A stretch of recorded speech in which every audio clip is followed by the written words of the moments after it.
students. This is Dr. Vibha Tiwari, Assistant Professor of English, Chaudhary Balluram Godara Government Girls College, Sri Ganganagar. Students, in my previous video, I had taken up William Wordsworth's famous poem, The Solitary Reaper, and I had taken up till line number 20 of that poem. So today we are going to proceed further. Let's have the original text first. Or is it some more humble lay, familiar matter of today? Some natural sorrow, loss, or pain that has been and may be again? See, students, I had told you people that the poet was very much fascinated by the song of that Highland girl. He could decipher the tone, that the tone of the song that the lady was singing was melancholic, but he could not understand the words. Probably he was not aware or familiar with the language in which the lady was singing. So he is just guessing what could be the theme, what could be the reason behind the, you can say, singing of that song by that lady. So he's just guessing. Earlier he guessed perhaps the lady is missing some old connections or some more things which have been taken away from her by time. He's just, in these lines also, he's just guessing about the theme. He says, or is it some more humble lay, familiar matter of today? He just keeps on guessing what could be the theme. So he says the reason may be more normal. It can be something very common. The day-to-day life issues might be the reason behind her song. Some natural sorrow, loss, or pain that has been and maybe again. Perhaps the lady is singing about some sorrow, some pain, some loss that she has felt, that she has faced, and probably that has already occurred in her life, and she is aware that such a thing may occur again. That's why she is having this melancholic strain in her song. So the poet is guessing what could be the theme of the song. Whatever the theme, the maiden sang as if her song could have no ending. I saw her singing at her work and over the sickle bending. The poet says, I don't know what was the theme of the song, whatever the theme, let it be, whatsoever be the theme. I don't care about that. But the thing that is important is the lady was singing in such a manner as if there was no end to her song. She was so much engrossed in her song. She was singing with so much attention that it appeared to the poet that there could be no ending of that song. Again, the poet says, I saw her singing at her work and over the sickle bending. In the very beginning of the poem, the poet has said that he saw the lady working all alone in the field. So he's just repeating that thing, that he saw the lady singing and doing her work all alone, and she was just cutting the crop. She was harvesting, busy in harvesting. So she was holding a sickle and she was bending over that sickle.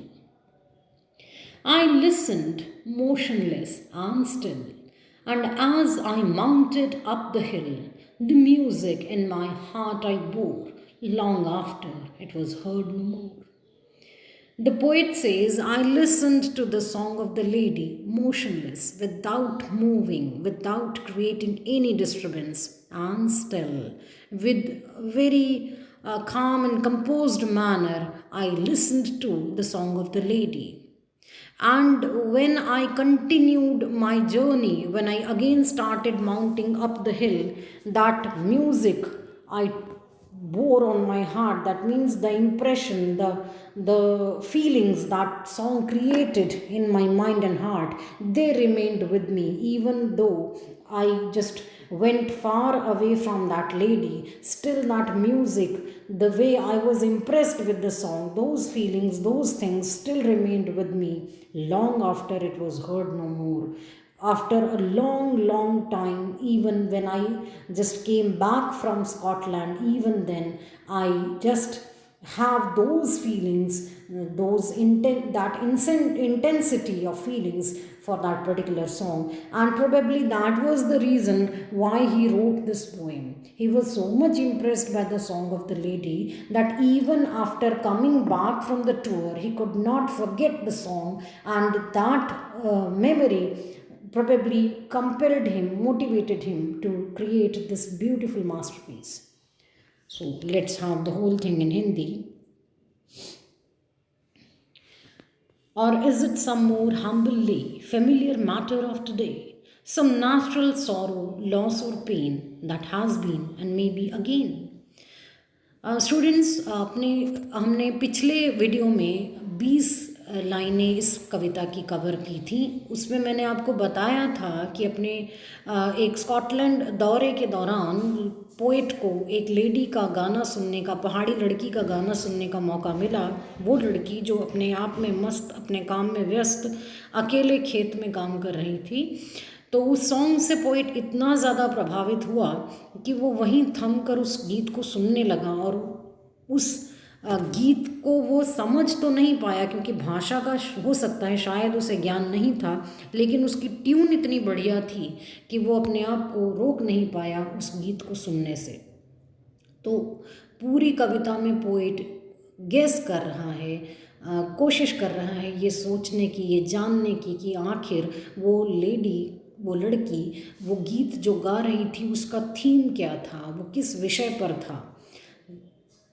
यहाँ पर भी उसी चीज़ की बात कर रहा है poet. कहता है कि शायद वो गाना बहुत ही साधारण था, आजकल के आम जीवन से संबंधित था, या फिर कोई सम नेचुरल सॉरो, लॉस और पेन, कोई ऐसा स्वाभाविक सा दुख, तकलीफ या दर्द उस महिला को था, उस लड़की को था, दैट हैज़ बीन, जो उसके जीवन में घट चुका था, एंड मे बी अगेन, और शायद फिर हो सकता था। कि वो लड़की जाने किस बात के ऊपर वो गीत गा रही थी। पोइट गेस कर रहा है, अनुमान लगा रहा है, और कहता है कि शायद वो गाना बहुत ही साधारण किसी चीज़ के ऊपर था, साधारण विषय पर था, कोई ऐसा सामान्य दुख, तकलीफ़ या नुकसान या दर्द जो उस महिला को, उस लड़की को पहले हो चुका था और फिर हो सकता है। Whatever the theme, the maiden sang as if her song could have no ending. Poet कहता है चाहे जो भी विषय वस्तु रही हो उस गाने की, चाहे जो भी थीम रही हो उस गाने की, द मेडन सांग, उस लड़की ने उस गीत को ऐसे गाया as if her song could have no ending, मानो उसके गाने का कोई अंत ही न हो।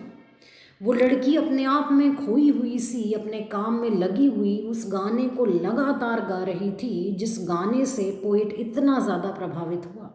तो पोइट कहता है मुझे नहीं समझ में आया कि उस गाने की विषय वस्तु थीम क्या थी, लेकिन इतना मुझे पता है कि उस लड़की ने जो गीत गाया था वो ऐसे गाया मानो उसके गाने का कोई अंत ही न हो। I saw her singing at her work and over the sickle bending.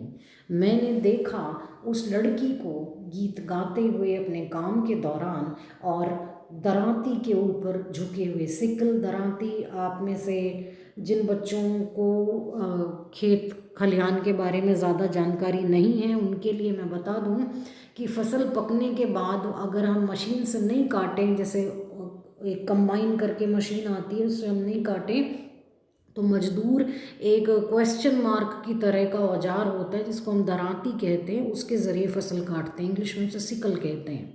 तो पोइट कह रहे हैं मैंने उस महिला को काम के दौरान गीत गाते हुए सुना और दरांती के ऊपर झुके हुए देखा। I listened motionless and still, poet कह रहे हैं मैंने सुना वो गीत बिना हिले डुले, बिल्कुल शांत होकर। And as I mounted up the hill, the music in my heart I bore. और जब मैं वापस पहाड़ पर चढ़ा, जैसा कि शुरुआत में ही उसने बताया कि वो पहाड़ी पर चढ़ रहा था, उस दौरान उसे वो गीत सुनने का मौका मिला, तो कह रहा है जैसे ही आगे मैंने अपनी यात्रा शुरू की, the music in my heart I bore, तो वो म्यूज़िक का प्रभाव मेरे दिल पर रहा, वो म्यूज़िक मैंने अपने दिल पर लादा, यानी उस म्यूज़िक का जो असर था, संगीत का जो असर था वो मेरे हार्ट पर रहा। Long after it was heard no more, बहुत समय बाद तक, जबकि मैंने सुनना बंद कर दिया उस गीत को, यानी मैं उस जगह से दूर हट गया, उसके काफ़ी समय बाद तक वो गीत का असर मेरे ऊपर रहा। और शायद यही कारण है कि स्कॉटलैंड टूर में जो उसने ये गीत सुना था, वहाँ से लौटने के बहुत समय बाद भी उसने उस चीज़ का उस पर इतना असर रहा, वो जो प्रभाव पैदा हुआ था उस गीत का, उसका असर इतना ज़्यादा रहा कि उसी की वजह से उसने ये खूबसूरत कविता रची। मेरा ख्याल है, उम्मीद करती हूँ आप लोगों को ये कविता समझ में आई होगी। ऐसे ही और हम कविताएं लेते रहेंगे। That's all for today.